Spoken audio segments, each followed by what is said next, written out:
Hi, everyone. I'm Chanel Call in New York. We want to take you now to Santa Clarita, California, where fire officials there are discussing the Hughes Fire. The latest wildfire has forced thousands of people to leave their homes. Let's listen in. We have over 4,000 firefighting personnel assigned to the incident, and we had a very robust ground and air response to the incident that you see behind me. The LA County Fire Department is in unified command with the Angeles National Forest, and we are getting assistance from our state partners at CalFire. I wanted to give a weather update because the weather is what's predominantly driving this fire and its spread right now. The National Weather Service has extended the red flag warning through 10 a.m. on Friday for most of Los Angeles and Ventura counties. Light to moderate Santa Ana winds will continue tonight and into Thursday. The situation remains dynamic, and the fire remains a difficult fire to contain, although we are getting the upper hand. I would now like to invite up Los Angeles County Sheriff Robert Luna to give an update on evacuations and the closure of the I-5. Thank you. Good evening to everybody, and thank you, Chief Maroney. So for us, obviously in unified command with our partners at the fire department from the very beginning of this fire incident. And right now the numbers that I have is that we have approximately 31,000 people who are affected by our evacuation orders. Another 23,000 that are impacted by evacuation warnings.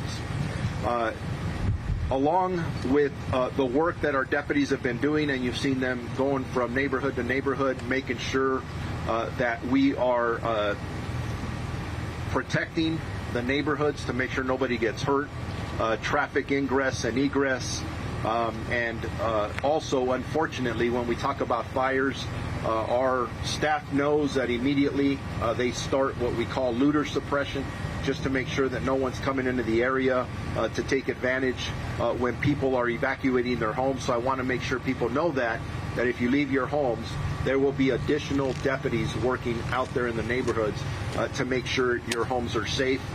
In regards to staffing, we are staffing up. You hear sirens in the distance. They're not only fire apparatus, but you see deputies coming in from different parts of the county.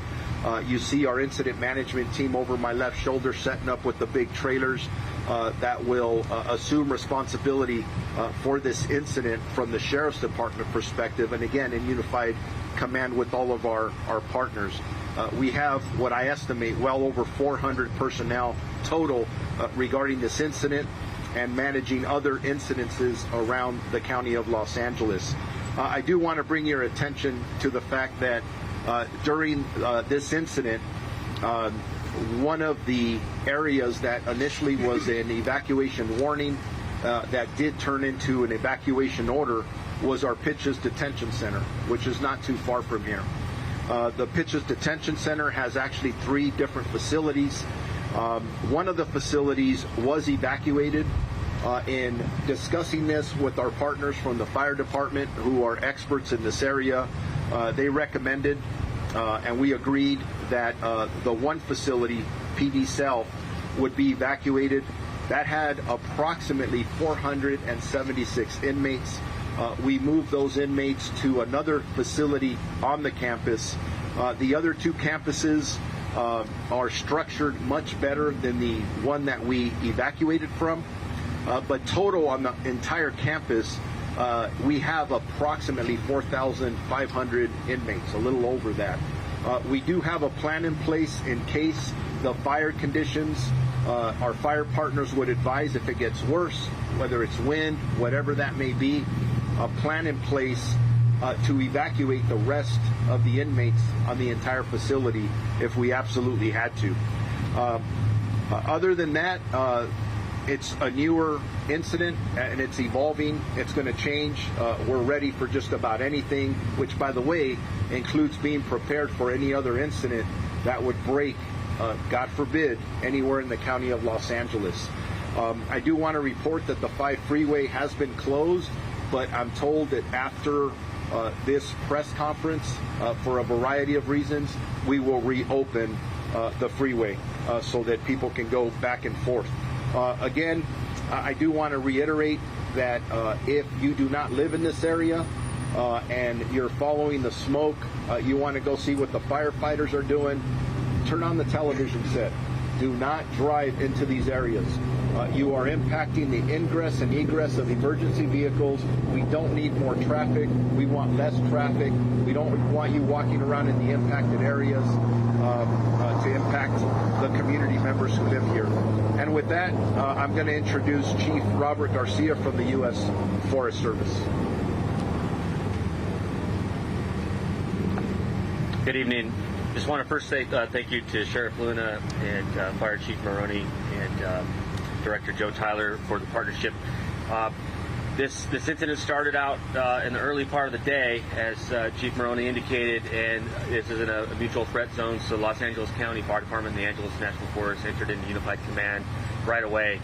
And I also want to say how extremely proud I am of the way our responders moved into this area and established command and really established some incident objectives working together. The conditions that we're under aren't as severe as what we've been facing over the last week or two, but what you saw today is indicative of the conditions that we're in terms of the vegetation. So although we're not under a particularly dangerous situation in terms of the wind, our wildland fire condition is critical. Absent wind, the fire is going to move through the vegetation like you saw today with the slope and chasing fuel. Very dangerous conditions as to what led to the U.S. Forest Service closing all of the Angeles National Forest, and this is exactly an example why. The other thing I want to offer in terms of resources, I hope that all the citizens here in the area are proud of the pre-positioning and the robust response. This area always sees a robust response in the mutual threat zone, but our incidents between the Eaton, the Palisades, our local mobilization centers, our pre-positioned resources put us in a position for multiple waves of surge resources, both engine crews on the ground, hand crews, bulldozers, and aircraft. And so the response you see is the result of the local cooperation and the local pre-planning in the geographic area, not only within the LA area, but also with our partners in the state of California to ensure that we are prepared for what we're now facing. With that, I'm going to turn over the mic to the director of CalFire from Sacramento, Director Joe Tyler.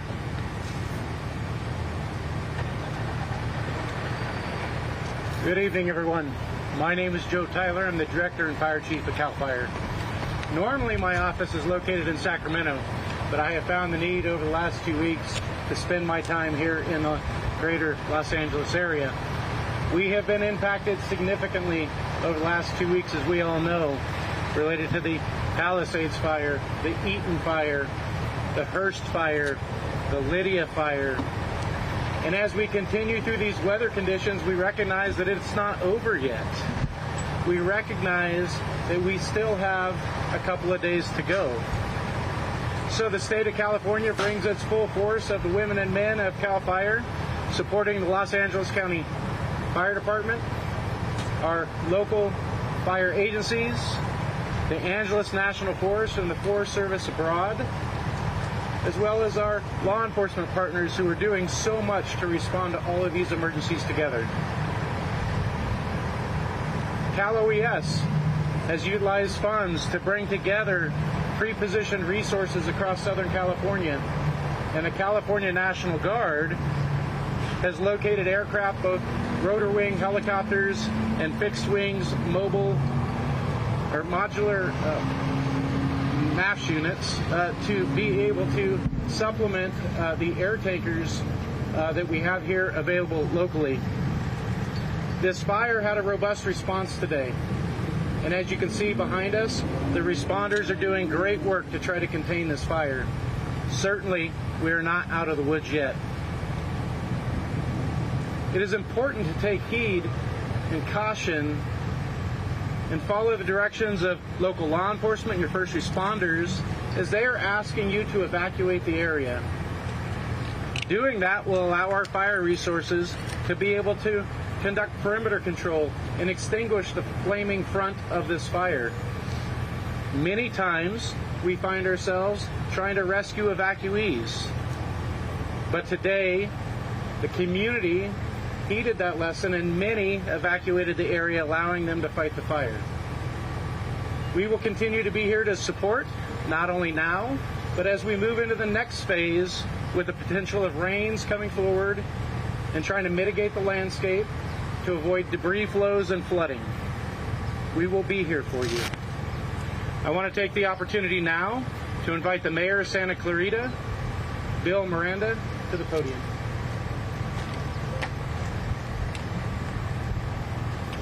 Thank you very much. I'm City of Santa Clarita Mayor Bill Miranda. We just cannot say enough about the work our first responders have done over the past couple of weeks and the work that they are currently doing just north of the city. In the wake of the devastation that tore through Los Angeles, claiming homes and lives, understandably, everyone is on heightened alert and all too aware of the damage these fires can cause. I want to re-emphasize the importance of listening to our first responders and paying attention to the emergency alerts. If your area is under evacuation warning or order, please, if it's a warning, prepare to evacuate. If it's an order, evacuate now. Don't wait 10 minutes and see what's going to happen. Nothing's going to happen. Nothing's going to change in 10 minutes. We want you to evacuate now. Do not hesitate. Do not stay. Grab the necessary items and leave as quickly as you can. And when we mention grab the necessary items, we're talking about critical papers or critical medicine that you may need. We're not talking about packing a suitcase. We're talking about packing a backpack and having it ready. We can imagine the stress and extreme conditions our first responders have been under during this unprecedented time. Do your part to help them. And the best way you can do that is to evacuate.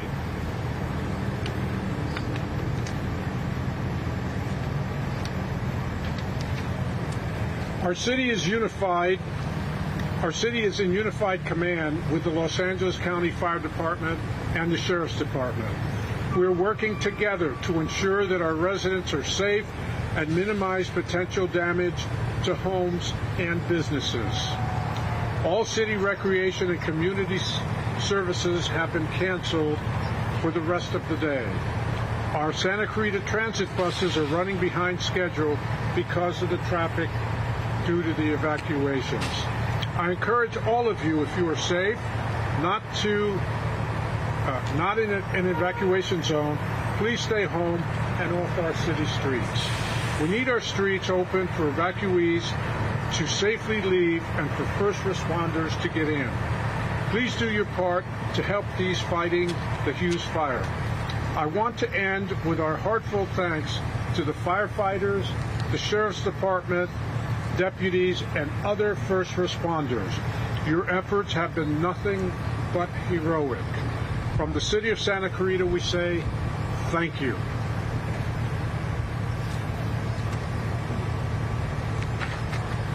Thank you, Mayor. Now we're going to do question and answer with the media, and after we are finished with this, we will have breakout sessions and we will provide Spanish interviews as well. First question.